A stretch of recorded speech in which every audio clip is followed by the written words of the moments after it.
Bad Lieutenant is the new film by Werner Herzog, who, as you know, I have a huge soft spot for him. This Not as soft as the bit in his leg when he was shot. It wasn't his leg; it was his abdomen. Okay. And now, because he still has the the remains of that wound. And I said, "Does it ever hurt?" He says, "If I ever laugh very profoundly, I get a searing pain in my abdomen," which I've always enjoyed. That's something that I've given Werner that he will stay with him for the rest of his life. Anyway, so Bad Lieutenant, remake of the Abel Ferrara film from the 1990s. I remember hearing about it thinking, why on earth is Werner Herzog remaking Bad Lieutenant? He says it's not a remake, partly because he's never seen the original. What happens is Ed Pressman, who owns the name, brought it to Herzog, and he says it's very much his own movie. Also, Abel Ferrara, when he discovered that this had been done, was, shall we say, less than kind about Herzog. He may not have seen Herzog's version, but he thought that anybody trampling on his movie, was acting out of order. The interesting thing was that the original story is about the burden of guilt, and I interviewed Werner Herzog on stage at the NFT at one point. I said, that's what the film is about, the burden of guilt. He said, yes, well, my film is about the bliss of evil. So the essential similar elements are, the original was set in New York, this one is set in New Orleans. In the original, you have a story about a cop who is descending into drug-addled oblivion, who is amoral, who is actually more morally bankrupt than the people he's chasing. You do get that to some extent in this story. What you have is, in this story, Nic Cage as a New Orleans cop who at the beginning of the movie, we see, after there's been the flooding, he and Val Kilmer as another cop are debating whether or not to get one of the prisoners out of a cell which is filling up with water. And he's saying, well, why should I save you? I've got on very expensive underwear. Why should I get my underwear dirty to save criminals? So you think the same kind of movie. Then he does leap in and save him. But as a result of that, he gets a bad back. He starts taking prescription medicine. He starts descending into drug-addled oblivion because he's trying to block out the pain. So through the course of the movie, there are certain scenes which seem to refer back to the Abel Ferrara version. There's a really, really horrendous scene in the Abel Ferrara version which Harvey Keitel, as the Bad Lieutenant, hideously abuses two women in a car which he has stopped. And our chief censor then, James Furman, famously said that the reason he didn't cut that scene was because it was so loathsome that nobody could possibly be turned on by it.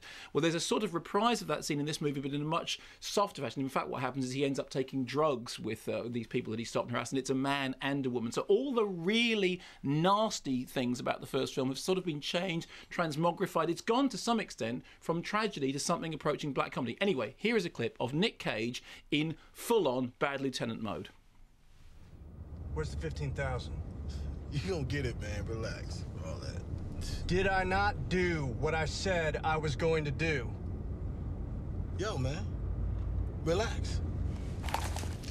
Tell me again to relax. I'm not looking to beat you, man. Where's my money? I'll get your money. When? Tomorrow. Where? My place. Give me a cut of the uncut dope. Look, I'm gonna pay you in money. This is interest. Chill out. Now put that gun away before you kill somebody. Kill all of you. To the break of dawn.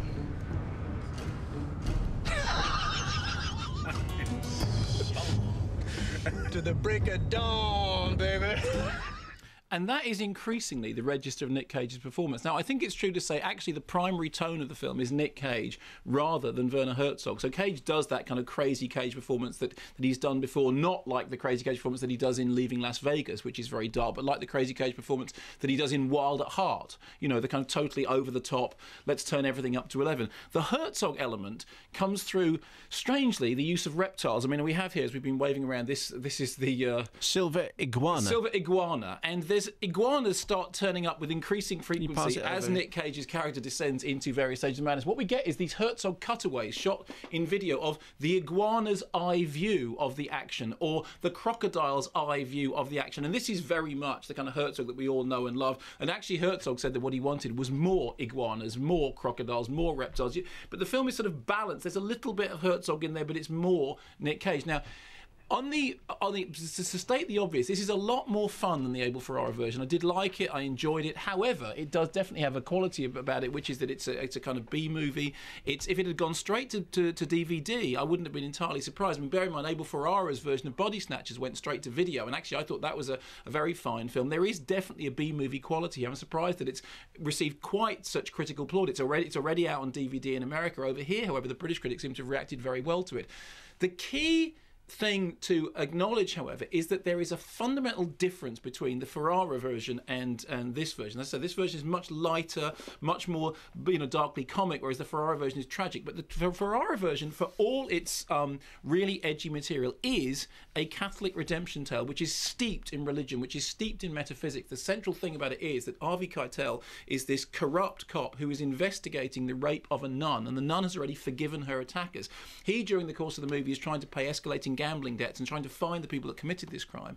And as he descends further and further into this hideous netherworld, he is faced more and more by his own damnation, until finally he comes to a point which is a moment, ironically, of violent salvation. There is a scene in Bad Lieutenant, the Ferrara version, in which Harvey Keitel is down on the floor in a church and is actually struck by a vision of Christ, who hands him a chalice. It is a Catholic morality tale through and through, and I think the censors understood that. James Furman understood it. It's certainly something which resonates all the way through Ferrara's work. So despite the fact that it seems in many ways a much more morally troublesome movie, it does have that substance. What the Herzog version has is none of that. It's almost like Herzog just isn't interested in, which I know Herzog is interested in metaphysics. That's the funny thing. I mean, you look at his films like Fitzcarraldo and Aguirre, Wrath of God, he is very interested in ecstatic truth, in the truth beyond the surface, and yet there isn't any of that in Bad Lieutenant. What you get in Bad Lieutenant is a sense of snappiness, of sassiness, of Nic Cage being able to sort of, spiral out of control, of iguanas, of alligators, of a strange cracked vision of the world that is entertaining, that is blackly comic, that is,